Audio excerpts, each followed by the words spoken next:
तर 2 दिवसांच्या मुसळधार बरसातीनंतर जिल्ह्यामध्ये पावसाची आज विश्रांती पाहायला मिळते। मात्र गेल्या 24 तासांमध्ये सरासरी 99.71 मिलीमीटर पावसाची नोंद झालेली आहे।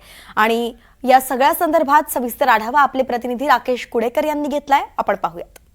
रत्नागिरी जिल्ह्यात गेले 2 दिवस मुसळधारपणे बरसणाऱ्या पावसाने आज अखेर विश्रांती घेतल्याचं चित्र पाहायला मिळतंय। गेले 2 दिवस पावसाची अक्षरशः बरसात रत्नागिरी जिल्ह्यात सुरू होती, मात्र रात्रीपासून पावसाचा जोर ओसरल्याचं चित्र जे आहे ते या ठिकाणी पाहायला मिळते।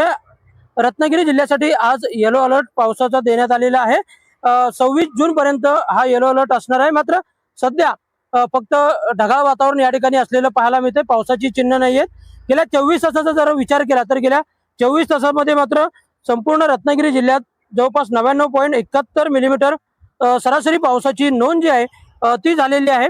सर्वाधिक पाऊस हा दापोली तालुक्यात झाला असून दापोली तालुक्यात जवळपास 133 मिलीमीटर पावसाची नोंद ही झालेली आहे। त्या खालोखाल मंडणगड, खेड, संगमेश्वर, रत्नागिरी या तालुक्यांमध्ये देखील जवळपास 100 मिलीमीटर पेक्षा जास्त पावसाची नोंद झालेली आहे। तर गुहागर आणि लांजा या तालुक्यांमध्ये देखील 90 मिलीमीटर पेक्षा जास्त पावसाची नोंद जी आहे ती झालेली आहे।